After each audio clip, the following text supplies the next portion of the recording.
Welcome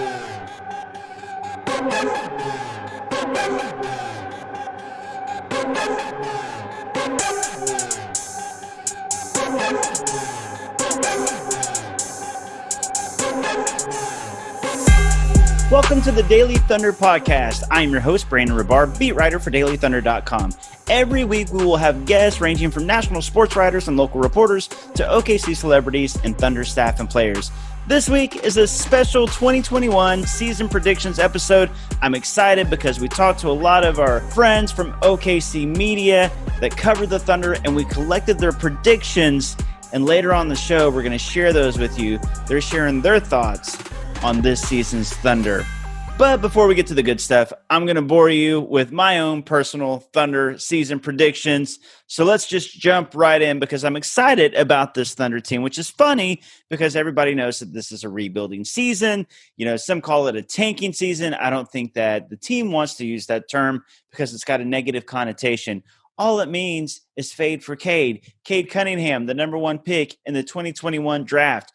The Thunder, if they can get a superstar like that to pair with Shea and Dort and Bazley and Maladone and Poku, the rebuild will be set up so well. But before we get to that, you know, that's why I'm excited about this season. I'm excited about seeing the young guys that I just mentioned develop and turn into, you know, whether it be stars possibly like Shea or into really improved players like Bazley and Dort could possibly be, or to see rookies like Maladone and Poku go from low drafted to guys that seem like guys. And I think that's what's going to happen. I love seeing young players develop. We saw it with KD and Russ and Harden and Serge back in the first era of Thunder basketball, seeing those guys starting out 3-29 to Western Conference Finals, to the finals, to superstars and MVPs. It was fun. And I'm not saying this rendition of the Thunder is going to turn into KD, Russ, Harden. For that to happen again, that's like lightning striking twice. But I do believe there's talent on this Thunder team. And so my season predictions, this Thunder team, I truly do think that they're going to do everything possible to get a top 3 pick in the draft. If not Cade Cunningham, then maybe an Evan Mobley or a guy like that. I think the Thunder go 19-53 this season. Now, based on the talent on this team already, the young guys plus Horford and George Hill, I think this team can win more than 19 games. I haven't come in 15th in the West. I think they can do better than 15th in the West, but I think they'll trade off of George Hill. And I think they're going to play young guys heavy minutes. And I think the bench will struggle because it's young guys. So you'll see ups and downs. Some games they'll look good. Some games they'll blow leads. And that starting lineup, I think, can be competitive on pretty much any given night. And I think this team will be fun. I think this team will be competitive. I think they'll lose games, but I think they'll be entertaining. That's my official prediction, though. 19-53, 15th in the West. But I think that's a good thing. It's a purposeful thing. The Thunder are trying to do this. You're going to see teams like the Warriors who are going to have a much worse record than they want to have. You're going to see teams competing and trying to contend, and they're going to have some bad records. Thunder fans take consolation in the fact that if the Thunder have a bad record, it's because they want to have a bad record. That's why they traded Chris Paul, Steve Adams, Dennis Schroeder, and Danilo Gallinari. So my prediction is they'll be bad, purposely bad. Shai Gilgeous-Alexander, my official prediction is he takes the leap this season. I think he'll become a star. I'm not saying he's going to become an all-star. I'm not saying he's going to become a superstar. I'm not going to say he's going to make any all teams like all NBA or anything like that. But I do think that as far as his numbers go, I think we're looking at 25 points per game possibly. I think you'll see an uptick in assists for sure, maybe rebounds. The ball is going to be in his hands. He's been given the keys, and I think he's capable. And I think he can put up star quality numbers. I think he'll take that leap. I'm excited to see that development from Shea. Lou Dort, I think we're going to see kind of the same as last year. High effort, high energy, good defense. Maybe his offense, you know, it was up and down last year. It may struggle even more just because he's not surrounded by Chris Paul, Dennis Schroeder, Gallinari, Adams. Those guys, good offensively, of course, and defensively, and he kind of fit in with that. The starting lineup's not going to be as good as it was last year. Maybe Lou Dort will struggle some because of that. Darius Bazley, I think, will actually surpass Lou Dort. Some people think Dort is better right now. Some people think Bazley is better now. I think by the end of the season, everyone will officially say Darius Baisley is the second best young core player as far as those five guys, Shea, Dort, Baisley, Maladone, and Poku. I think Baisley takes a big leap, and I think he's going to get most improved player chatter. I'm expecting double digits from Baisley this year. I think he'll improve offensively and defensively. That shooting touch, I think it's going to stay in the high 30s. I am high on Darius this season. Poku, I think he's going to get a lot of minutes. I think there'll be a lot of up and downs. That's just the nature of being the 17th pick. He's going to be the youngest player in the NBA. But I think by the end of the season, everybody's going to be excited about Poku's future. He's going to flash that talent at 7'2" and being young and raw, but you'll see the ball handling, you'll see the shooting, you'll see the passing ability, the vision, his ability to block shots. Poku's going to be a player in this league. I'm confident in that. Teo Maladone, he's going to be talked about as a steal all season long. He's going to secure the backup point guard position right away as soon as he gets that work permit to go through. And I even think, I'm not going to say he's going to be rookie of the year or anything because I don't think that's going to happen, but I do think that he'll get some votes for the all rookie teams. You know, like one of those, like also getting votes. I think Maladone will get that because I think he's going to get heavy minutes. And I think he's NBA ready. He does not at all look like a rookie based on preseason play. This guy has poise and he's mature for his age. George Hill, I think he'll be traded by the deadline. And I think the Thunder might get a first-round pick out of it, actually. He's going to be a leader on and off the court. Thunder fans are going to fall in love with the guy just based on his play and based on his off-the-court demeanor and attitude and personality.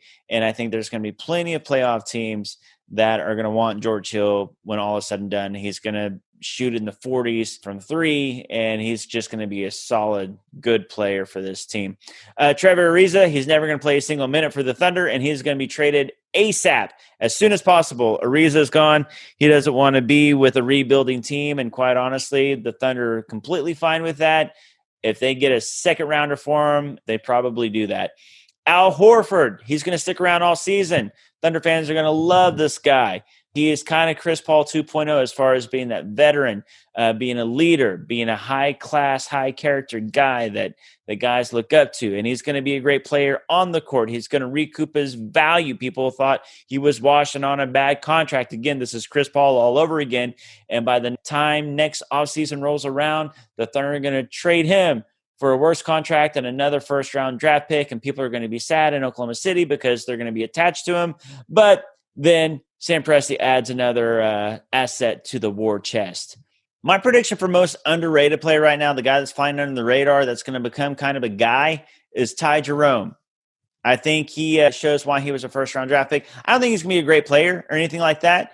I think he's going to be a solid player, a player that when he comes in, he hits some shots, play makes some. He plays solid defense. The Suns were high on him when they drafted him. He was picked one pick after Darius Baisley at number 24. There's a reason that Sam Presti went out and got him in the Chris Paul trade, and it wasn't just for salary filler. He was the only incoming sophomore coming off a rookie year that Sam Presti traded for with all those trades he made last season. He's the only 2019 rookie. And I think that he shows up this season. I think he gets a lot of minutes on the bench, and he kind of plays the combo guard spot along with Teo Maladone off the bench. Everyone else, not to be rude to those guys, not to hurt any feelings, because I'm sure the guys like Justin Jackson and Isaiah Roby and Kendrick Williams are listening to the show, but I don't think they're here long term. They're flippable as far as trades go, whether it's salary filler or if anybody's interested in those players. But the guys that we've talked about, those will be the kind of the guys this season for the Thunder. But yeah, I do think that this is going to be a fun season. There's not going to be fans in the stands in the beginning, and people are having a hard time watching it because of the cable providers. But when all is said and done, I think that fans are going to really, really enjoy watching Shea develop, Dort do his thing that we already love him for, Baisley improve, and Poku and Maladone show out as rookies, and then veterans like Horford and George Hill leadership for this team on and off the court. So it'll be a fun season despite the losing, and it's fun because, you know, if they win, awesome. That was unexpected. That's fun. It's always fun to win. And if they lose, hey, that's awesome. That's a better draft pick for the Thunder in 2021. So there you go. Those are my official 2021 Thunder season predictions. Mark them down. They are as good as gold. Okay, maybe copper. maybe aluminum. They're as good as aluminum. So mark it down, but make sure you have an eraser handy. Okay. Now to go to some people who actually know what they're talking about. We've collected predictions from local OKC media. I'm really excited about this. These are a bunch of friends of the Daily Thunder podcast, and we're going to hand it over to them and see what they think about this squad. What's going on, everybody? Adam Francisco here with the Suave Report. I was asked to give a bold prediction on the Thunder this season. And while this Thunder team is not going to be the best team that we've seen over the last 12 years, that's a guaranteed fact. I do think there's a lot of upside to a lot of the players on this team. And one player that I'm really excited to see play in the regular season is Teo Maledon. My bold prediction is that Teo is going to be the team's primary ball handler by the end of this season. I only say that because I don't think that Shea is a natural point guard. I think he is a guy that should play off the ball a little bit more. And I think Teo is more of a natural point guard. So there you have it. What's up, everybody? Brady Trantham here from 107.7 The Franchise, covering the Thunder once again for the fourth year in a row, I believe. I can't count. Speaking of can't count, I think the Thunder are going to win about 27 games, so don't hold me to that. But I guess that's my job, so hold me to it. Darius Bazley is going to be the most improved player on the team. And speaking of Darius Bazley, I believe that Andrew Schlecht of Down to Dunk and Darius are going to have a good come to Jesus moment and become best friends after the preseason question snafu that wasn't a snafu. But oh well, everyone's best friends again. Cray Allred, Daily Thunder. I'm going to make a prediction that is pregnant with more predictions that Shai Gilgeous-Alexander at the end of this season is not the starting point guard for the Oklahoma City Thunder. A lot of this year will be determining what exact role Shai fits positionally, whether he positionally is the lead playmaker for the future does not necessarily affect the superstar question, but it will affect the Thunder's decisions, trades, draft picks, signings, you name it.